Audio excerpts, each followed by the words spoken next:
I want to broaden my perspective, build strong network, improve my skill, gain knowledge, and watch my favorite football club live. I want to contribute to making peace in this world, accelerate my career, make my country and institution better, and gain international exposure. I want to be a world changer, or at least problem solver. Experience freedom of speech and freedom of thought. I want to do something good for myself, for this life, and for humanity. I've been dreaming of this since childhood. From fulfilling a lifelong dream to changing the world, these voices belong to Indonesians, a nation of thousands of islands in Southeast Asia. Their hopes reflect more than personal aspirations. They echo a collective yearning to become part of something bigger through UK higher education. From its world-class quality, international exposure, and global skills that open the doors for endless possibilities, to the exquisite scenery, the chance to immerse oneself in historical architecture and visit the very birthplace of inventors who helped shape our world today. United Kingdom has become a promised land, attracting countless international students from across the globe. One could only wish, but for a fortunate few, through scholarship or personal funding, this dream becomes reality, paving the way toward a brighter future ahead. But like fireworks, their excitement often fades too quickly. The intensive one-year structure of most UK postgraduate programmes is far shorter than its counterparts elsewhere. It demands rapid adjustment to new academic expectations that rewards critical thinking, clarity of argument, and the ability to apply knowledge to solve complex problems. For many international students, this shift is profound, and for some, it is disorienting. In UK classrooms, international students are often perceived as the other, subtly framed as lacking, passive, or in need of fixing. Rarely as partners, rarely as knowledge holders.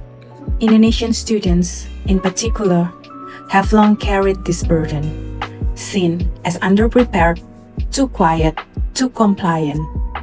Products of an education system frequently reduced to numbers, low PISA scores, poor university rankings, limited graduate outcomes. And yet, behind those numbers are people. People who arrive with hope, but quickly find their confidence shaken.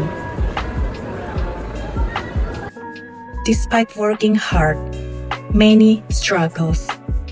This study asks, why do these struggles persist? What lies beneath the silence, the stress, and the self-doubt? This study is authored by Karina and Lois. Hi, I'm Karina, an Indonesian who once found myself navigating the unfamiliar yet exhilarating world of British higher education. For me, studying in the UK was both intellectually demanding and deeply liberating. It was in one of my courses that I first encountered Paulo Freire's Pedagogy of the Oppressed. I still remember the moment vividly, reading each page as though it had been written for me. For the first time, I felt truly seen. It articulated many of the struggles I had experienced growing up as a student in Indonesia. It was Louise's course. Hi, I'm Louise and I've worked in UK higher education for over 25 years and I continue to learn and grow. I am very much guided by the work of Paulo Freire and try to bring his principles for practice to life in my teaching. The concept of Alfermo, developed through my doctoral studies, captures my approach. This is the act of caring for, nourishing and supporting people while asserting belief in their ability as agents of change. I don't see students as empty vessels. I see them as humans who are full of potential, and I try to walk beside them on their journey. To find the answers, this study uses a dual theoretical framework.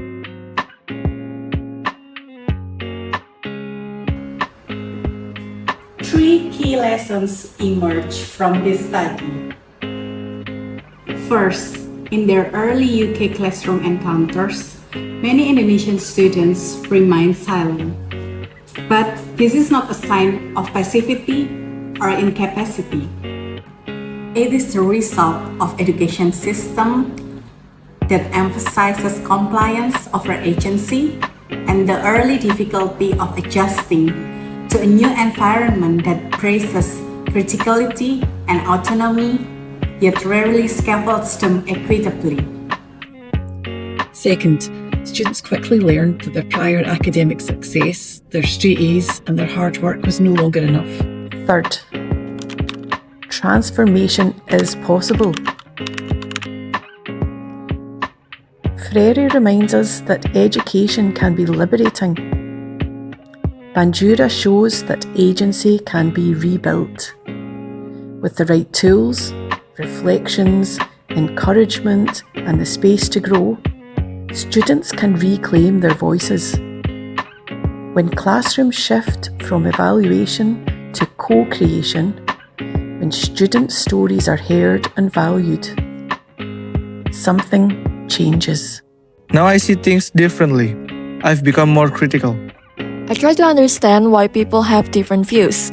It encouraged me to keep on learning. I don't take disagreement personally anymore. I feel more confident to speak up. Indonesian students are stupid. The journey from silence to agency is never linear, but it begins with awareness. Justice in education is not about everyone being the same. It's about recognising differences and responding with care. With reflexivity, cultural humility, and critical awareness, we can build a more equitable place for learning. This study calls for UK institutions to recognise structural inequality in education. And for Indonesian educators to move beyond performance-driven models toward pedagogy that humanizes. From silence to agency, reframing Indonesian postgraduates' educational struggles in the United Kingdom. Think the only people who are people are the people who look and think like you. But if you walk the footsteps of a stranger, you'll learn things you never knew.